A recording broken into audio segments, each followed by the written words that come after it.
Brethren in Christ, Laudetur Jesus Christus in Secula. This is Timothy Flanders with the meaning of Catholic. Jesus is King. Pope Benedict vindicates the trads. Part 1.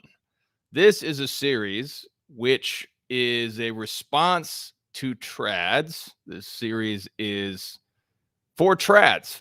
We have done Pope Benedict Appreciation Month in February, and we're going to continue with that. But this little series will be a conversation for trads on Benedict. And we're going to talk about why that is in just a minute. On Thursday, we are going to do Pope Benedict and the Jewish question about the recent controversy a couple of years ago, which also includes the critical liturgical change which already happened in 1962. So if you go to the Latin Mass on Good Friday, you are already using a corrupted liturgy of the 1962 because it already edits the prayer for the Jews in the 1962 version. There's the version of our forefathers, which is contained in the Missal before 1962. And then there's the 1962 version, Prayer for the Jews. Then there's Novus Ordo version, Prayer for the Jews. And then there's the Pope Benedict version, Prayer for the Jews. That's 4 different prayers for the Jews, and only one of them is the original. So we will talk about that, and we'll talk about his 2 articles with the recent controversy, Pope Benedict, the Jewish question. So if you'd like to be a part of that conversation, become a patron. As little as $5 a month, you can get free books, be a part of the Guild chat community, and support the apostolate. So patreon.com/meaningofcatholic, meaningofcatholic.com. You can make a donation and we can get into it. Andrea says he attends the pre-1955. God bless you for what a blessing that is. However, there's other things to discuss, obviously, as we know, Andrea. So yes. Also, there's going to be a show about 1955 Holy Week in a couple weeks as we get into Lent. So we'll get into those things as well. Then next week we are going to have on the date of the Sedevacante, February 28, the effective date of Pope Benedict's resignation. We're going to have Ed Matza on to talk about Beniplenism. So talk about that. And then we'll continue this little series, Pope Benedict Vindicates the Trads. So why am I doing this series? First of all, we got a few negative comments, and only a few of them seemed to be intelligent critiques. Many of the comments against Benedict seem to be just ignorant complaining. Now, I've done the same thing myself. I've been ignorant and complained about Benedict because in some of my earlier writings, I criticized Ratzinger, I criticized Benedict, because what I saw at face value from his writings was problematic ambiguities. However, the more I read from Benedict and Ratzinger, the more I understood what he was doing and understood his frame of reference. That doesn't mean that I still personally agree with everything he did or said, but the point of this is to say that Pope Benedict vindicates the trads. And we're going to talk about why that is and what that is by explaining different aspects of traditionalism as it is known right now in the church, and how Pope Benedict vindicates those different points of traditionalism. So first of all, this is my own mea culpa publicly for criticizing Ratzinger ignorantly years ago. It's also, at this time, we understand that Traditionis Custodes is predicated on undermining and destroying the work of Pope Benedict and the work of Joseph Ratzinger under John Paul II regarding the liturgy. And it is very, very important that trads understand Benedict and understand what was going on with all this, because that is the way that they are trying to destroy the Latin Mass now. Pope Benedict is what we call in America an adverse witness. So in the United States, you're going to say an adverse witness is someone that you call, so that one side in a court case calls an adverse witness. An adverse witness is someone who hates your guts, but will admit that you're right. Now, Pope Benedict doesn't hate the trads, but Pope Benedict is not a trad. And that's why it's so important that we use Benedict to promote the traditional movement. We use Ratzinger where Ratzinger admits important points of the traditional movement that need to be expressed by an adverse witness. They need, in order to convince our opponents that what we're saying is not an insane, schismatic, heretical, Jansenist, whatever, like we're accused of. Trads are accused of being schismatics, dissidents. They're accused of being like the liberal heretics who rebelled against Humanae Vitae. We're accused of being the same thing. It happened all the way back in Dietrich von Hildebrand has an essay that he wrote right after Humanae Vitae, because they were writing, the liberal heretics were writing in Observo Romano that the traditionalists who rejected the Novus Ordo but defended Humanae Vitae were being inconsistent. And Dietrich von Hildebrand answers this charge with a brilliant essay, as always. But they've been lumping us in with the liberal heretics who rebelled against Humanae Vitae and calling us schismatics because of this hyper uber ultramontanism. So that's why it's so critical that we use Ratzinger as we say, hey, Ratzinger affirmed this XYZ, and that's exactly what we've been trying to say as trads. So this is a very, very important adverse witness. So it does not serve the trad movement to just rail on Benedict, to condemn him as a modernist, to just call him a liberal or whatever, unless you're going to present a very intelligent, well-reasoned, documented critique of Benedict. That's fine. Okay, let's have a debate about it. But throwing around slogans, that's not going to help the trad movement. So let me start actually. I'm going to read a quote actually. So everyone should know this if you're a trad. This is a very, very important trilogy from Michael Davies, his Liturgical Revolution. And Angelus Press was kind enough to include this quotation from Joseph Ratzinger about Michael Davies. This is from 2004 when Davies went to his eternal reward. Ratzinger says this, quote, "I have been profoundly touched by the news of the death of Michael Davies. I have had the good fortune to meet him several times and found him to be a man of deep faith and ready to embrace suffering.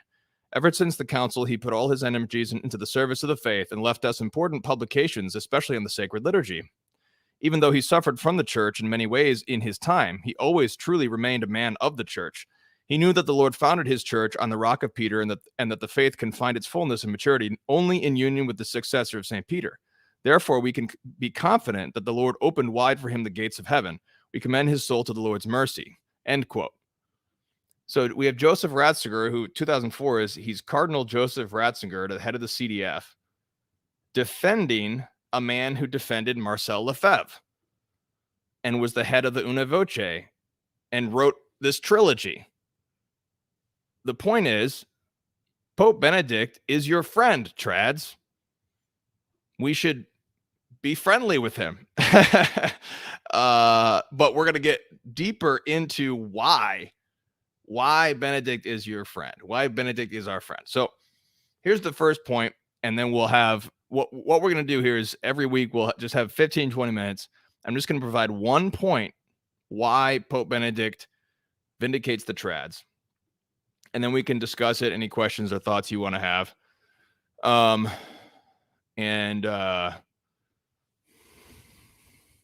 Yeah, we can certainly discuss it. Yeah, TRN/, we discussed that on a patron-only show. I can't remember if you're a patron or not. If you send me an email, I can send you our show because we discussed the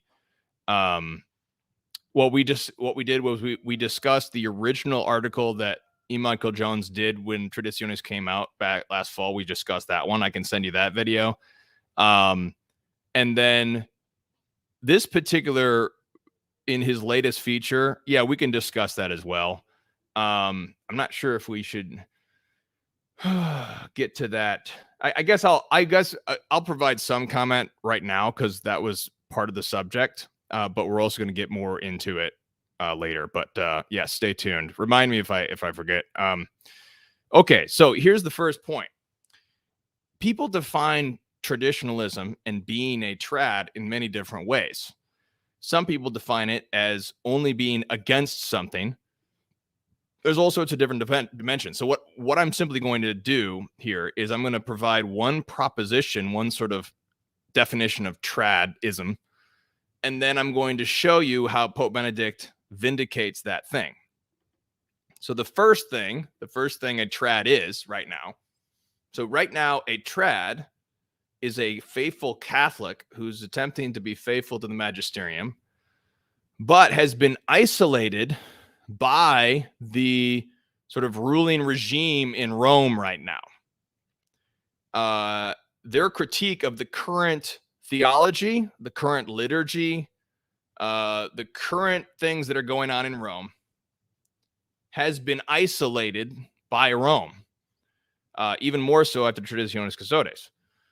The current critiques of current theological terminology, current theological trends in Rome is a minority voice. So the trads do not have a strong influence. They've been shut out. And they have been trying to be heard by the church, but many church officials and even lay Catholics dismiss them as schismatics, dissidents, crazy wackos, etc. Now, to be fair, some trads are crazy wackos. Okay, that we all got crazies here and there in every different group. Okay, so I mean, but that's the lie of Traditionis Custodes, is that all these trads are crazy wackos, so we should just destroy them all in their Latin mass. But if we define traditionalism as that, simply as, hey, these are just a group of faithful Catholics who are faithful Catholics, but they've been shut out, they've been ostracized, they've been criticized by the ruling regime, they're isolated. Well, that is exactly the position that Ratzinger was in the 1950s and his Nouvelle Theologie buddies. They were in the same position in the 1950s. They were isolated. They were criticized. They were criticized as dissidents. Some of them were censured. Some of them were, Ratzinger himself was sort of looked at as suspicious. Humani Generis in 1950 condemned much of the movement of Nouvelle Theologie. In the 1950s, it was very suspicious. But then with the new Pope, they were seemingly exonerated. They had their day in court to be able to argue for their positions. And they seemingly won the day at Vatican II to a great degree.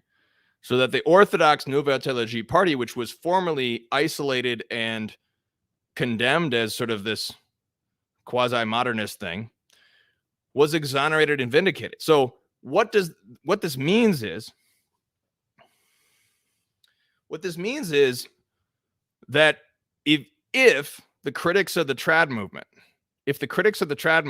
wish to say that Vatican II should be assented to, is a Vatican Council, Vatican II is a great thing, if they're a proponent of Vatican II, they must allow the trads to critique the mainstream theology in Rome. They must allow the trads to have their day in court too. because Vatican II happened because there was this isolated group of Nouvelle Theologie theologians who were isolated and criticized, but they were later vindicated. The whole historical event of Vatican II was a European group in Northern Europe, really a minority sort of geographically in the worldwide church. It was a bunch of theologians from France, Germany, Belgium, and the Netherlands who dominated Vatican II and the church. But they were this minority who was previously isolated, just like the trads are today.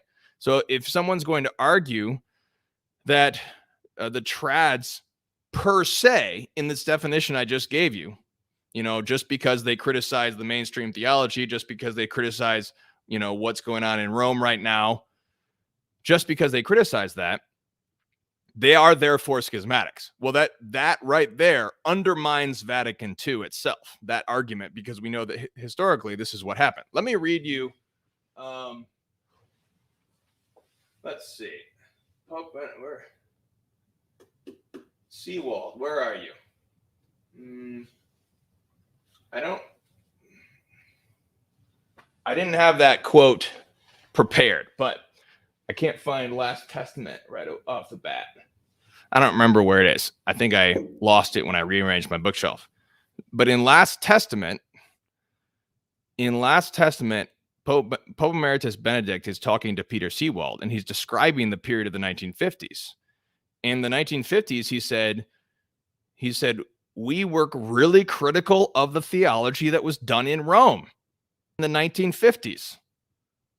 We were really critical of them. We didn't really like Rome. We didn't really like what the Pope was doing. And we said so. And we were criticized for it. Some of us were even, and he doesn't mention this, but this is historically true. Some of us were censured by it, or censured for it. Okay. So here's Joseph Ratzinger right here. So basically, Joseph Ratzinger was the trad in this sense that we're saying. He was the trad of the 1950s. In the 1950s, he was doing the same thing the trads are doing today. So why should we? Why shouldn't he have the sympathy with the trads, as he had sympathy with Michael Davies? Of course, he understands what it's like to be isolated and criticized by the ruling regime in Rome, because he was, and all of his friends were, and his favorite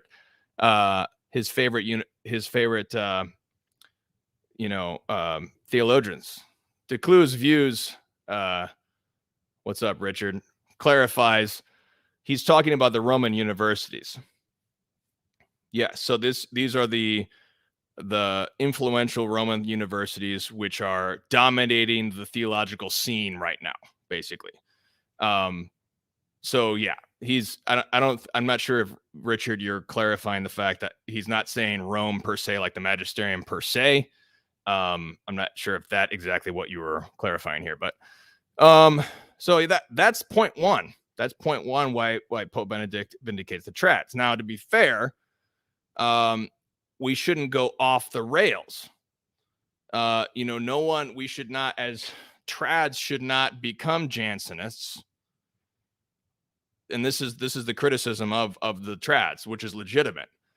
So we have to be faithfully critical. This is something that Joseph Ratzinger discusses actually in the piece that we have at 1 Peter 5 on correcting the Pope. And Joseph Ratzinger actually talks about this. So if you go to morality of correcting the Pope, 1 Peter 5, he discusses what to do, basically what you do to criticize or also take a look at this. So Andrea says, sorry, Mr. Flanders, those Nouvelle Television neo-modernists were not isolated. They were very powerful under Pius XII. Cardinal Bia, one of them, was the confessor of the Pope. Bunini was there. If we don't understand the destruction of the church under Pius XII, we will never understand Vatican II. Well, basically, it is, yeah, they had influence. They were gaining influence in Rome. I mean, I would even put it back to 1927 with the condemnation of Action Française under Pius XI. That party that caused the suppression of Action Française was definitely powerful enough to deceive Pius XI to do such a ridiculous thing as destroy Action Française. I think it's Française. Apologies to my French brethren. So obviously there was people in Rome who were sympathetic or pulling strings or all sorts of things. But there was a target on the back of Nouvelle Theologie, as there is a target on the back of trads today. And so all I'm saying is that Pope Benedict and the whole history of Vatican II is essentially a history of a group in the church being critical of the mainstream about what's going on in the church and trying to change it. That's exactly what the trads are doing today. Trads are critical of the mainstream in the church and trying to change it in certain ways.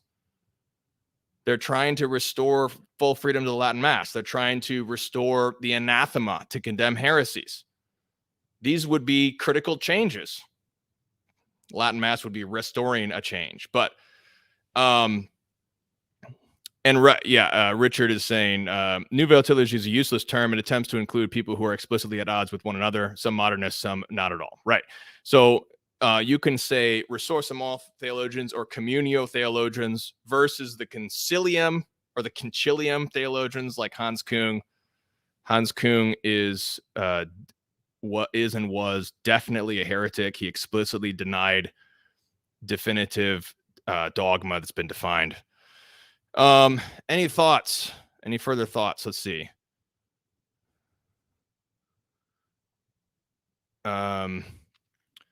Those you witnessed the Vatican II revolution smashing up high altars in churches all over the world know very well what's going on. I'm not sure what you're referring to.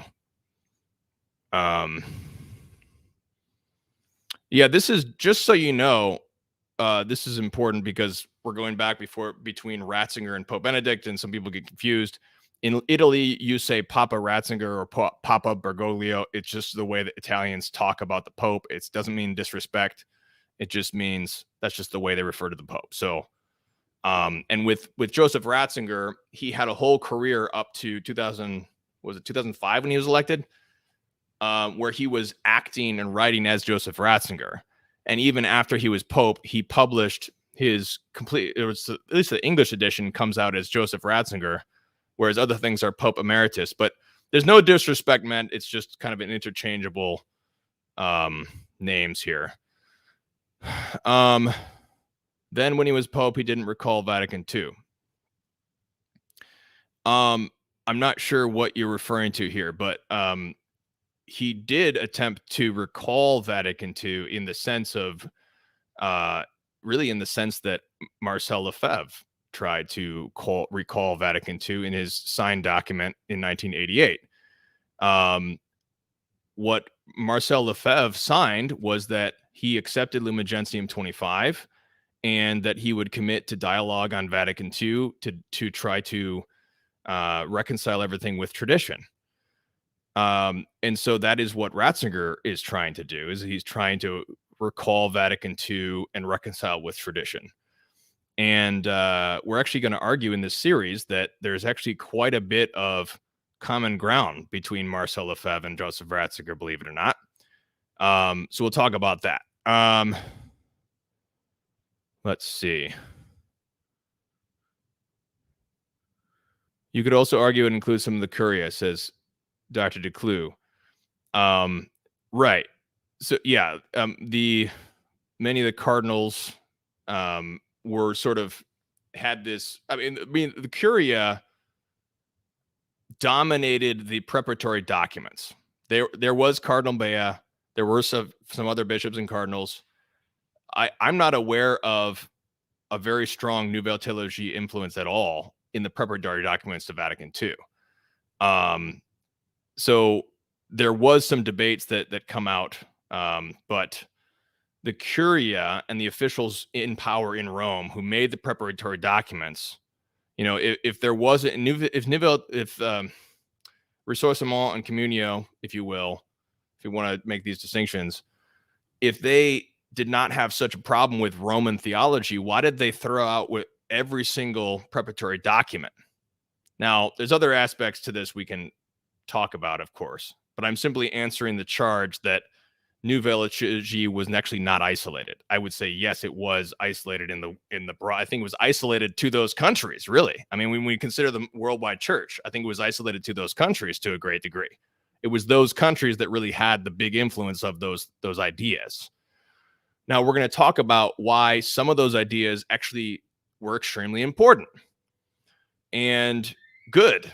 And this is where Joseph Ratzinger comes in his Ressourcement. So we'll talk about that coming up. I hadn't heard Action Française was suppressed by the Vatican. Yes, this Marcel Lefebvre's biography says this is the turning point in the church, 1927. After this, all of the bishoprics are given over to liberals, whether they're right liberals or left liberals, so-called. They're given over to these liberals. And this is John Kerwin's book, The Avant-Garde Theological Generation, discusses how it was the theological generation of France in the interwar period, and especially after Charles de Gaulle. I don't know if I'm pronouncing that right again, but Charles de Gaulle, after Free France and post-war France, that the liberal French party really gained power. And this is what helps tell the story of the Ressourcement theologians, but also their liberal, their quasi-heretical confreres. So we'll get into that. Jacob Fowler, one of our partners here at Meaning of Catholic, says Nouvelle Theologie is reserved for those who don't want to make distinctions.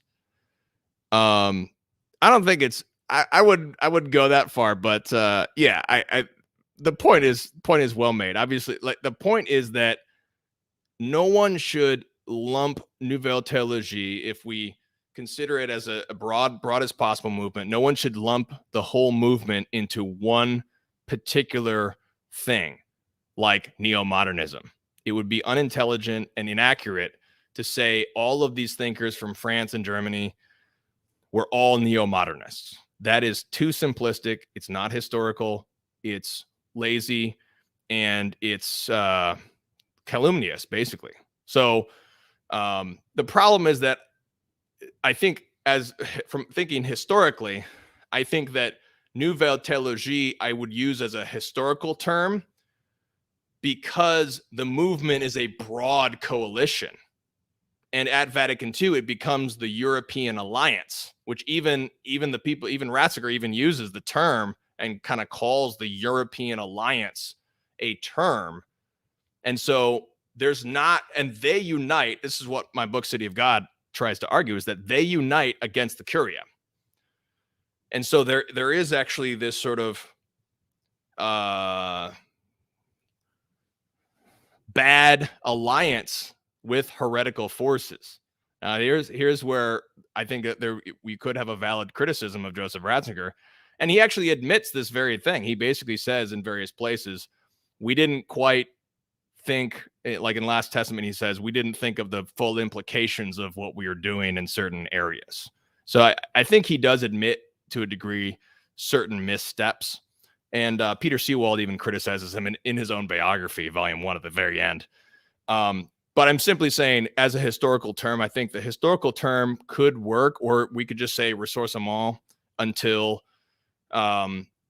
we could say ressourcement until the founding of Concilium. But the problem is, I wouldn't call Conscum ressourcement. I would call him a heretic or a modernist. So it's a difficult term, but the point is, yes, we shouldn't paint too broad strokes. We're going to wrap up here. So we'll get into a lot more of your questions and comments But Mr. Flanders, you just referred to Pope Pius XI. You didn't call him by his surname. Please be consistent. Call them by their papal names. It's respectful and also easier to understand. I'm not going to be consistent. I'm going to use different terms. It's not disrespectful to use Ratzinger and Pope Benedict. That is simply a different ways of saying the same names. So I don't even know Pope Pius XI's real name. I don't remember it. So I'm going to say what I remember. We don't mean any offense to any popes. It's just different ways of saying the names of the popes. Andrea says, February docs, I guess, were still rather good. John the 23rd, apart from the Good Friday incident, was not as bad as trads believe. He kicked out Bonini from the Reform belief. Well, yeah, that's a really great point from Andrea. Yeah, John the 23rd was actually quite orthodox. Even Henry Cyr says this. Romano Amerio says this. He had the Roman Synod of 1960, which wanted to republish the Roman Catechism of Trent. He seems to have rejected the reforms of Pius XII in 1955 Holy Week.